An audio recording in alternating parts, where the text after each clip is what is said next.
Denizens of the interwebs. This is Double V, and this is Marvel Heroes.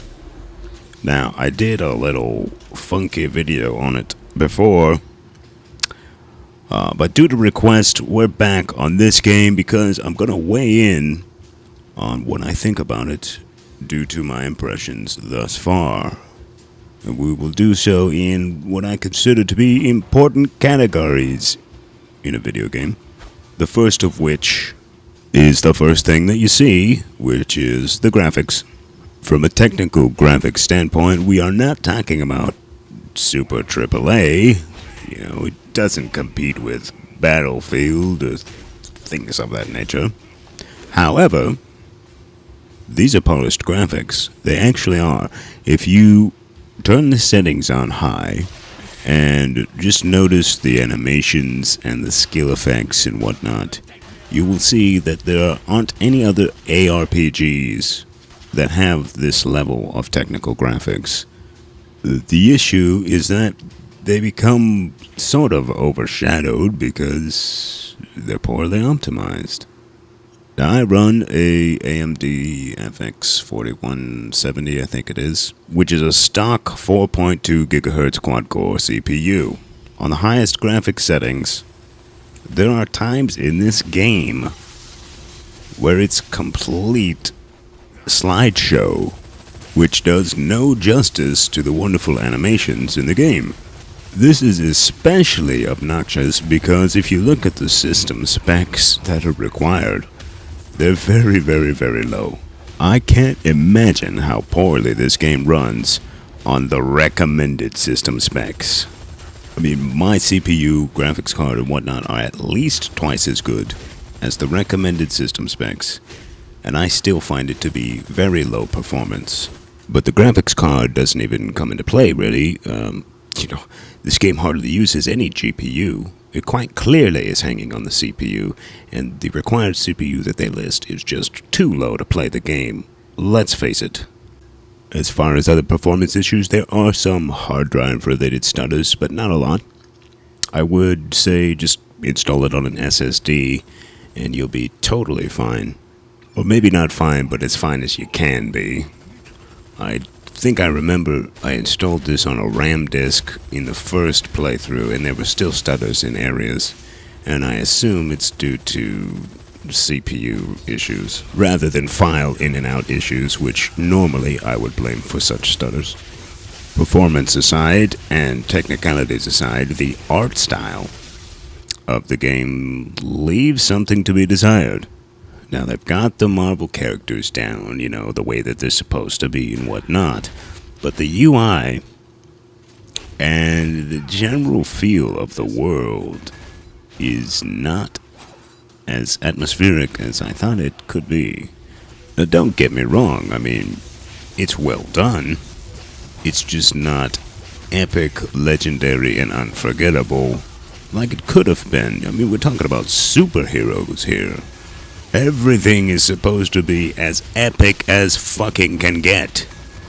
And yet, you look at the UI and it's what I would call minimalist. Especially on the skill tree, good God. You look at the cityscapes and they're pretty well decorated, but I feel like they could have gone for a grittier look. But at the end of the day, the art style is a pure matter of opinion. And I'm not going to take off too many points for it, because some people might really like the watered-down look, so to speak. They might not like art styles that are really intricate and whatnot. So we'll let those people like this art style, and we'll let people like me not like this art style, and that's the way it's going to be. Now, one of the things that I think most people would agree that's negative is that minimalist sort of value crosses over into the cutscenes, and I don't know if they're just unfinished or if they were going for that, but it looks like a comic book, but worse than a comic book. I mean, it looks like they just put the storyboards to video, and they're not even as polished as a comic book would be. It's just not good, and a lot of people look at these cutscenes and they laugh at the game instantly and turn it off. Why even have them in the game if they're going to be that bad? It seems like a case of rushed development, but I don't really know. They might be intended to be that way, and maybe I'm just not getting it. But if anybody likes those cutscenes, please feel free to enlighten me as to why it's good. Now, aesthetics aside, the UI is pretty functional and easy to deal with. It's got your standard things that you recognize from Diablo games and the subsequent rip-offs of Diablo games. It's got a very, very easy to see stat window. I mean, look at my defense number. It's like, how do you miss that? The nature of the game is not overly technical in statistics, so the clutter-free character window really works in this case. All the buttons you need are down there at the bottom. It's a good UI. It's not terrible. And that's about all that can be said about that. From a sound aspect, let's talk about sound. I didn't notice any of the music in the game, which is actually a good thing. That at least means the music's not bad. However, it also means that the music is probably nothing special, because I normally notice good music if I hear it. But at least they have achieved background ambient music, which is just what they were going for, I'm sure. That will never be a negative note in a video game where the music is literally supposed to be the background. The sound effects seem to be good for what they are required for, although I never noticed any sound effects that I said, whoa, that sounds cool. But they're functional, and that's all we can really ask for at the end of the day. I didn't notice whether or not they had a low bit rate. It's probably a fine sound quality. The sound effects fit with everything. Nothing seemed jarring to me. And then there is the voice acting. Now, the voice acting in this game is pretty good. They've got some legendary voice actors in there. And some others who fit the bill. I mean, let's face it, sometimes superheroes are supposed to be cheesy. And they've accomplished the superhero thing really well. Cheese and all. But one thing that's not cheesy is the controls.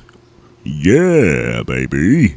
In fact, I really like the controls logic in this game. What do I mean by that? I mean the basic simple thing of how the default controls are set up. You can see that you have their ASDF and so forth for your skill bar, because this is a click to move game. And you've got your right and left mouse button, which typically you'll find in action-oriented games.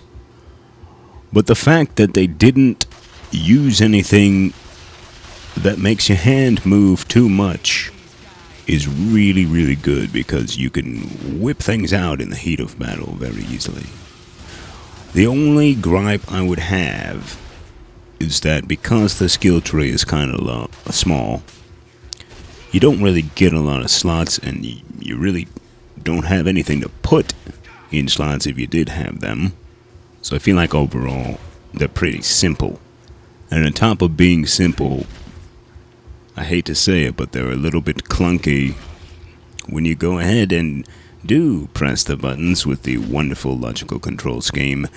Sometimes shit doesn't work as well as it probably should. It seems like it might be lagging through some coding a little bit, and you've got weird blockages, like when you're trying to run around enemies. Things don't cancel in some cases where you think they should. It's hard to fire off combos with precision accuracy to the highest degree, but it's fine for what it is. But it must be said that it's a little clunky, because it's a little clunky. Compared to something like Diablo 3, which, yeah, I know everybody hates, for whatever fucking reason. But Diablo 3 has much better controls as far as how not clunky they are. Very smooth. And as a direct comparison back to this game, I mean, if you had just come from Diablo 3, you'd probably be pulling your hair out in some cases on this game.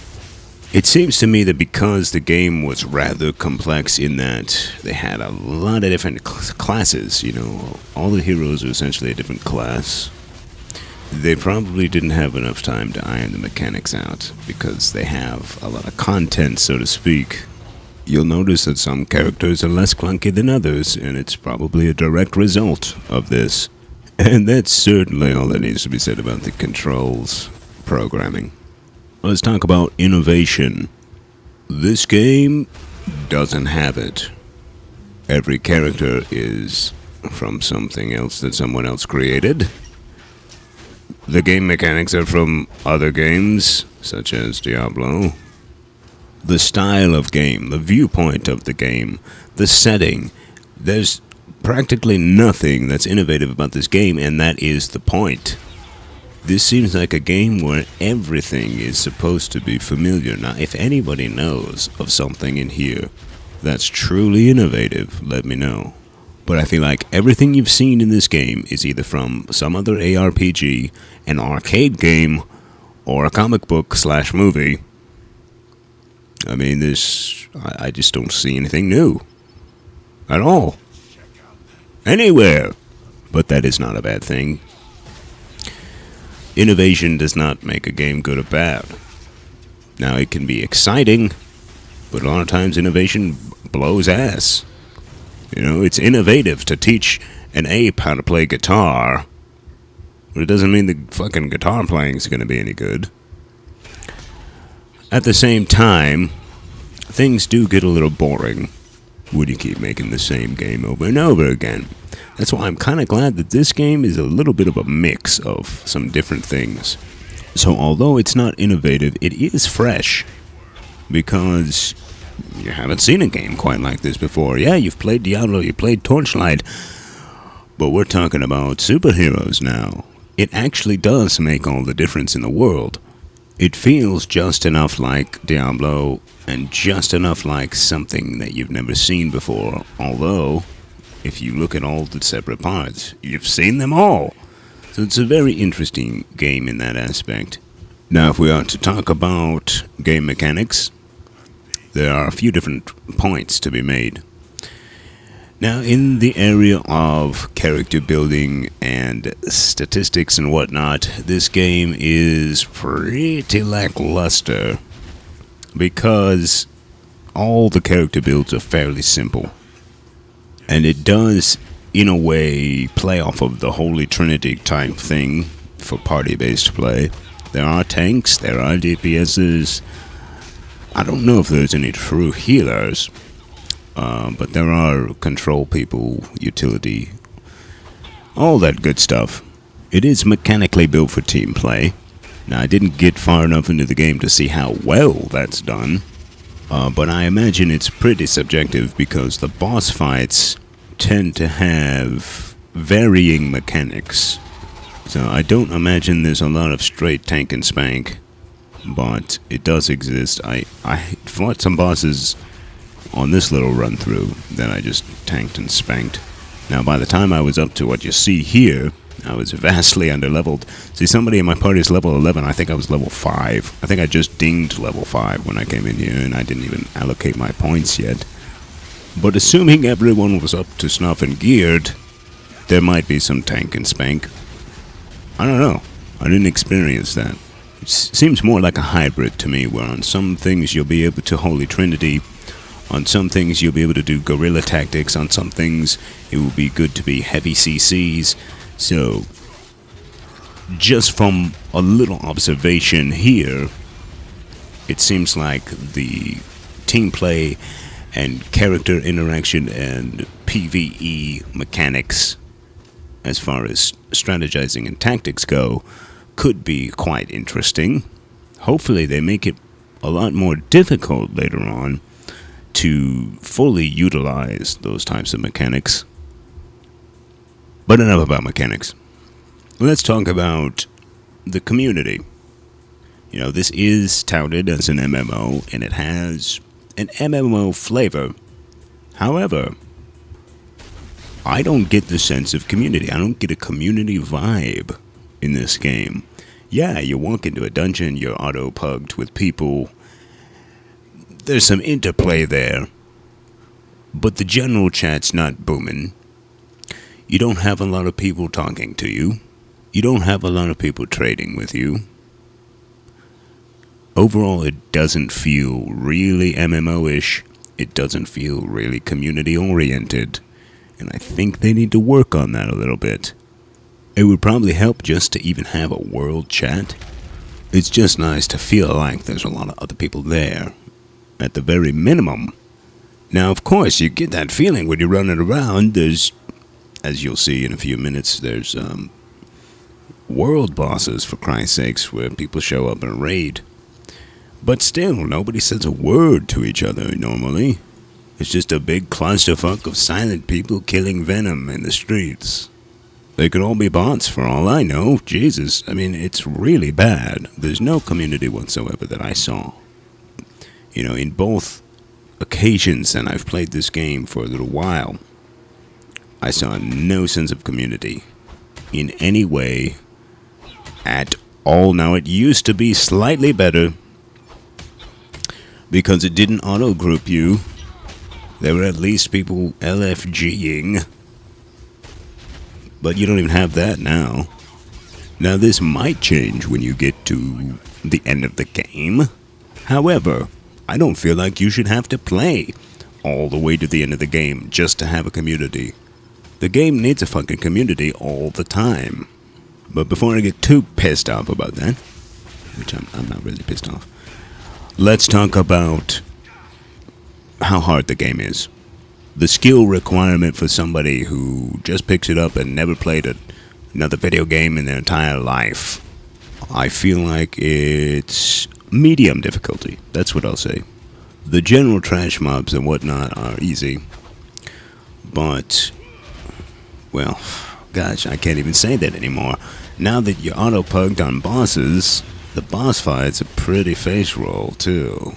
However, if you do get caught in some tough fights, and they do exist, I think that's enough to at least bump it up to medium difficulty. Because it's definitely not a full face roll game. You do have to pay attention to what you're doing. And again, this is something that could very well change during endgame. It might be very difficult. I don't know, didn't make it to endgame, and I'm not going to, most likely. But anyway, in every game, aside from the skill requirement, there's also a learning curve. I feel like the learning curve is next to nothing. It is pretty obvious what things do. It's pretty easy to navigate around the systems in the game. Things pop up if you bother to read anything. You'll figure out how to craft and whatnot. It's actually an easy game to pick up, and if you're frustrated by games like EVE Online or the recent Age of Wushu, you might have more fun with something like this, which is pretty easy to pick up. So yeah, there you have it. Some general thoughts about the game in some different important categories. I don't know if I missed any important categories, but I don't know how much else I could really say without going into extreme specifics. I suppose I could sum it up now. The game, in a nutshell, is this. It's Diablo turned into an MMO where your character is one of your favorite superheroes. It still contains all the loot whoring and whatnot, and it has, as you can see here, an MMO aspect of raiding and MMO style party play where there are things like the Holy Trinity. If that sounds like the game for you, then check out Marvel Heroes. And that's it for me here. I will leave you with this lag fest, which is the raid killing venom. And until next time, Double V out.